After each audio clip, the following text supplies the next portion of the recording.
All right, welcome back. We're here for FHA Series Episode 4.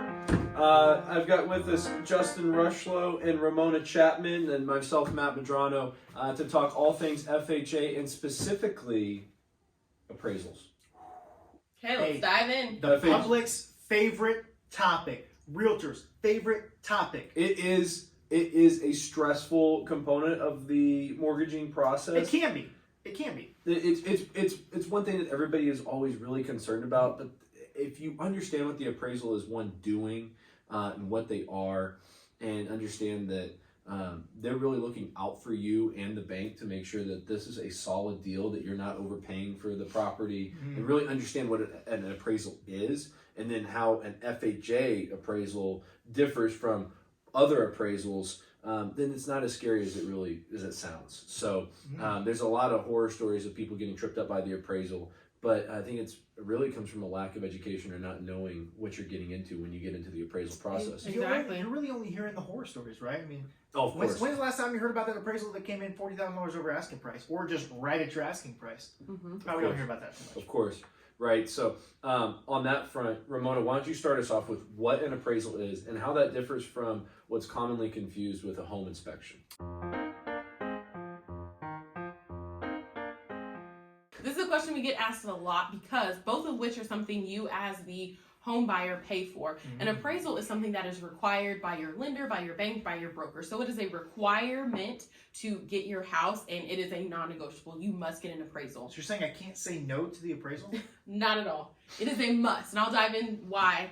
And then an inspection is optional, but highly, highly recommended. So what I do in layman's terms is I explain it as an inspection is something that you get almost immediately after you go under contract. So you know exactly what you're getting into, and really for you and for the seller. So if this house turns out to be too good to be true, or I found out more things were wrong with it than I liked, you move on. You cancel that contract and you move on to a different house. But an inspection might take 4 hours. They're going to check every plug, every sink, anything in regards to that house. They are checking and they're documenting, and they're going to give you a detailed report to say, okay, these items are working great. These items, you're probably going to have to replace them within maybe the next year. And these items below, these are items that I recommend to be replaced immediately. Like, these are your items that you should, if I'm going to buy this house, I either need to ask the seller to repair these items, or I need to plan to do it right away. Yeah, plan to fix it right away. But an inspection is recommendations that you can negotiate with your realtor and ask for, whereas an appraisal is required by us. We typically order that. We as a JR Mortgage Group orders that almost ASAP, almost as soon as possible after we receive our contract. And that's where we ask an appraiser, a licensed individual for this specific mortgage, an FHA mortgage, to go out and inspect your home. So they're going to do a physical inspection. They're going into your house and they're going to see if there are any basically glaringly obvious issues that are going to pose a safety or health concern. Because an FHA loan doesn't want you to, as the home buyer, to be burdened with, the roof was horrible and nobody said anything. The home buyer didn't know the roof was bad, and now they have a $20,000 roof to replace. We just put our down payment. We just moved. We don't have $20,000 extra dollars. So that's what a home appraisal is doing. If anything is required to be repaired in that appraisal, that is what has to be done per the lender, per the bank, per the broker. It has to be done per before FHA. You can close. Yeah, for sure. So with that being said, that's just a really layman's term. Appraisals required. Big items. We want to make sure that there's no major health and safety concerns, whereas an inspection, very much more detailed, giving you a full report and history on the house. You mentioned some of the health and safety concerns that could come up on an FHA, or that FHA appraisals are specifically looking for. Ramona, what are some of those?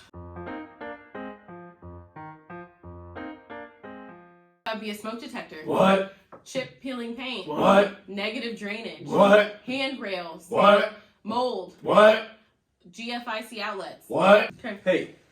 Hey, Justin, if we run into these issues where we did find some issues that came up, health and safety wise, or that came up on the appraisal, first off, what's our best plan of action in dealing with them?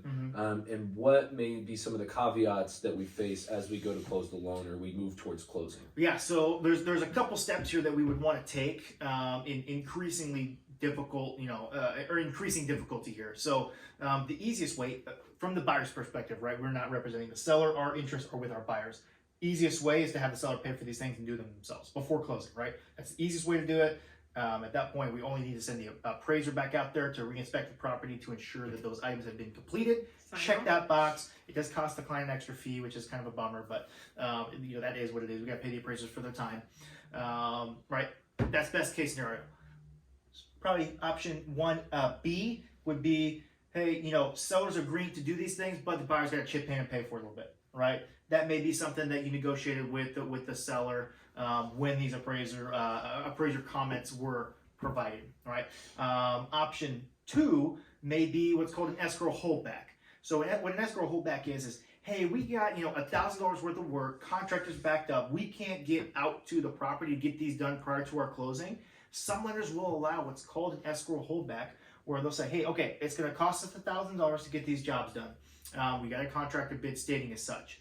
The lender will ask for the buyer, seller, or anybody involved in the transaction to put up 150% of what that bid is. So if it's a $1,000 job, $1,500, right? 50% more. Held with who? Held with the escrow company / title company. It's going to be held there in your file. At that point, right, we close and the contractor can get out there a week later. The contractor goes out, gets all the work done. We send the appraiser back out, same process. They check that box. It costs that fee to the buyer again, like we mentioned. And after the appraiser has checked that box off, we release those funds to the contractor, and then any overage gets sent back to the buyer or to the respective party that contributed to that. So if it only ended up costing $1,000 like they said, then the extra $500 would go back to the other parties. The reasoning is a little bit of an overage, but also motivation. If your money is on the line, if it's the seller's money, if it's the buyer's money, you want to get that repair done immediately so you can get your funds back to you as well. Absolutely. And then option 3, this one is, hey, we've got all the issues on this house, but we freaking love it. This is the dream house, Barbie dream house.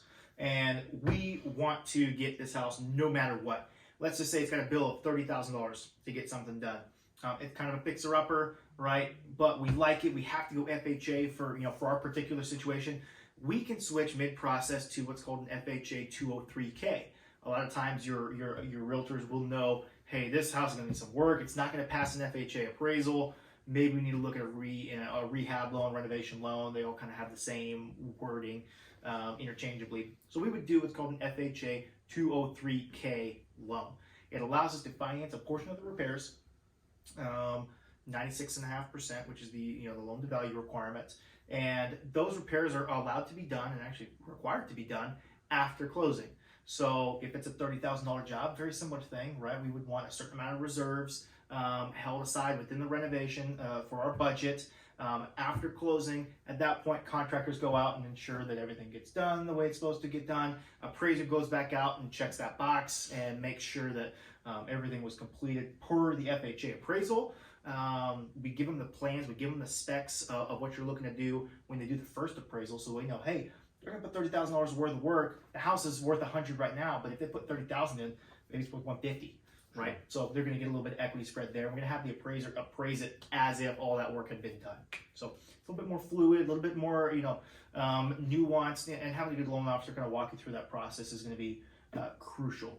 If you guys need to take a hard 90-degree turn into an FHA 203K mid-process. Sure.